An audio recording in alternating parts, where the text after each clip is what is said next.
Welcome back to Open Line, talking about the presidential race. We have with us Thomas Swartz, Vanderbilt Professor of History, talking all about the different aspects of this race. Several calls already, so let's go to the phones. Let's go to Kay. Hello, Kay. Yes, this is Jay. Thanks. Jay, sorry, Jay. Go right ahead. That's okay. Thanks for taking my call, Professor. Thanks for being on the show. I always enjoy when you're on. I am a conservative Republican. I voted for Cruz, but I am going to back Donald Trump because I am so sick as a conservative Republican of the establishment like y'all was talking about. You know, the Lamars, the Corkers, the Marsha Blackburns. To me, I wish somebody would run against them so we could vote against them. But also, I was just going to say, the people in West Virginia and the coal mining states, they're all angry. And I think that's going to play a big role in Trump's category also. And Professor, back in '92 when Clinton and Bush ran, do you think if Perot hadn't run that Bush may have won? And I'll hang up and listen. Thank you. All right, thank you. What do you think of that? Yeah, George Bush certainly thought that Perot caused his defeat, and that was sort of central to him losing that election was Perot's presence. Yeah. So. I've heard that as well, that was central, and that was a major third-party candidate run. Yeah. Anytime there's a third-party candidate, it throws everything. Well, and the significant, even a minor one, as in 2000, Ralph Nader's votes may have denied Al Gore the presidency. So. And he talked about the anger with the establishment, and mentioned some Republicans, Diane Black, I think he mentioned, who are up there, fighting against certainly President Obama and that establishment, and yet it's not enough. I mean, people aren't happy on that side, and so they've turned to Trump, who has this fascinating history, where I think he became a Republican just in 2012. That's right. So it's not these conservative sort of bona fides they're looking for. They're looking for something really just to blow everything up. I think it is the anger at the polarization and frustration and paralysis of politics that's come in a situation where you do have divided government and you do have the sense that nothing can get done. You want someone to go in and do it, and Trump plays that role. And he certainly comes off that way. All right, let's go to Phyllis. Hello, Phyllis. Yes, hi. Go right ahead. Great. Yes, I would really like to see a live debate between Bernie Sanders and Donald Trump, because I believe they're both rebellious, and I don't own a computer, unfortunately, and I can't follow every single issue, and I think it would help both of them get the correct vote if they would take and do a live debate, especially on pro-choice issues and things that don't come up that often. Okay. That's probably not going to happen. Yeah. It would be interesting, though. But it would be interesting. Yeah. And so it raises the question on the Democratic side, is there that same frustration, and is Bernie Sanders kind of what is the manifestation of that? Well, there are ways in which Sanders and Trump represent, particularly, say, on international trade, where Sanders says all the agreements are bad, Trump says they're all bad as well, and they sort of agree in general on that.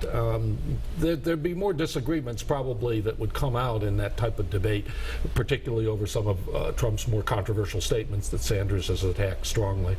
But yes, I think that that would be an interesting phenomenon to see, but it's not going to happen. It's probably not going to happen. Yeah. On trade, that is something that Trump has seemed to score some big points with. Yes. Yeah.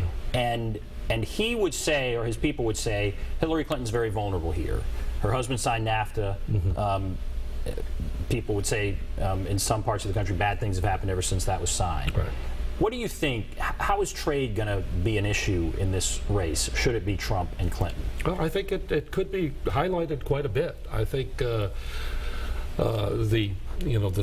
this is an area of quite clear difference. Hillary Clinton is much more traditional in support of international trade, and the problem is that international trade tends to spread its benefits very widely, but it also spreads its hurts more specifically, or it impacts the people who lose their jobs because of trade are much more, they may be fewer in number than the people whose income or other things go up from trade, but that benefit is relatively small compared to the hurt that people suffer sometimes from it. Clinton will probably argue that what we need to do is help people readjust, retrain them in other jobs, do things to cope with international trade rather than to cut it off. Trump will make a very strong populist argument that he can just do things on trade, such as break agreements or renegotiate things like that, some of which are really legally would be very difficult, given that those are congressional prerogatives. So it will be interesting to see, but it is a type of issue that can be easily demagogued, and I think Trump will do that. What about putting a tariff on things? If there's this big trade deficit, those are congressional. So the president couldn't just do that. The president just can't do that. No. And the argument, and we do hear that, and Democrats and Republicans seem to disagree with that idea. Right. But when Trump says it, it could get some traction. Yes, if there's absolutely. this huge China is taking us for billions of dollars, right. So they need to stop that. And if they don't, then we're going to slap a tariff on everything they bring into this country. Why would that be, in your opinion, or in everyone's opinion that is opposed to it? Why is that, in their opinion, a bad idea? Well, it would begin the process of unraveling the role of trade as a sort of an international prosperity or developing international prosperity. What people seem to forget is that that's the type of thing that led in the 1930s to or contributed to the Great Depression. Every country slapped on tariffs. International trade contracted enormously in the period of the late 1920s, early 1930s, and that was a product of an attempt to deal with economic problems, but it was, in the end, it was a nationalist, protectionist way of trying to solve them, and everybody got poorer. And the problem is that it's a recipe for greater disorder, for more poverty and more problems among many countries. And so that will have to be articulated. You'd have to find someone willing to articulate it. Harder to articulate Yes. than let's slap a tariff on. Yeah. And the other thing that I think is interesting that Trump has said is our allies are going to have to pay their fair share. Right. And he talks about NATO and the amount of money the United States puts in as opposed to some of our allies. Yeah. And I think, again, when people hear that off the top, it's like, I totally agree. Mm-hmm. And so what are the implications there? Well, the implications, the NATO alliance has been sort of central to American security for more than 70 years, 60, 70 years, since the end of World War II. If you want to understand why we didn't have World War III, it's the alliance system the United States established both in Asia and Europe that has kept a certain stability in the world and has really added greatly to America's strength. America has commitments with almost 60 countries. It also has strong alliances and stability through those relationships with those countries, and that adds to its power. To turn it into merely a sort of contractual relationship, a real estate deal, is not one that's going to be very appealing to many allies. I think it also underestimates what Trump does is, in a way, he plays with the statistics by conflating the idea that if they spend less on defense, that they're not doing their fair share. That's not quite true. Germany provides a base for American troops that would be extremely expensive if they were based in the United States and had to be able to be deployed elsewhere.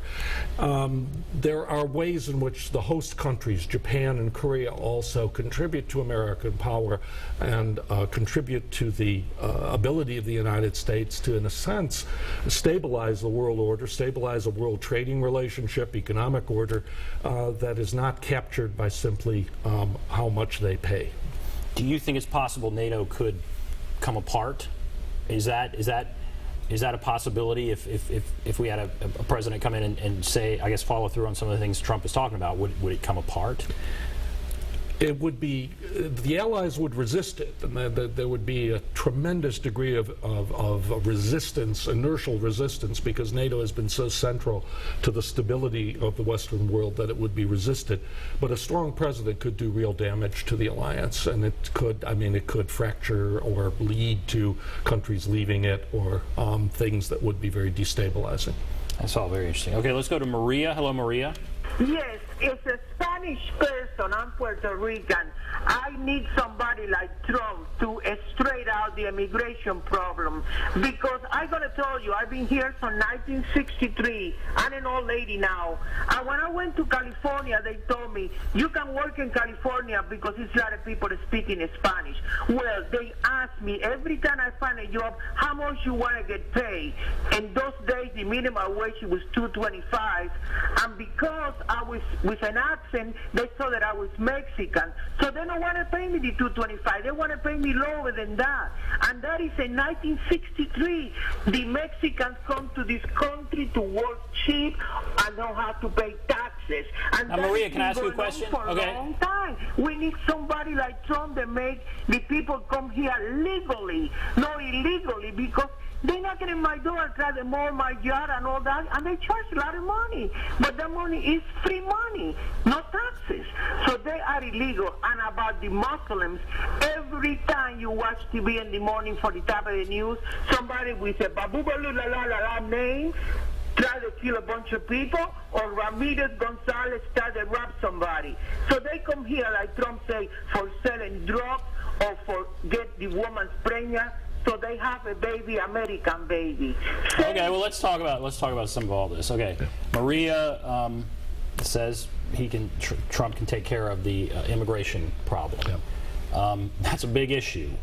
How is that going to play, the whole immigration issue? We've heard Mitt Romney did not do well among Hispanic voters, right, and people have said that cost him the election. Right.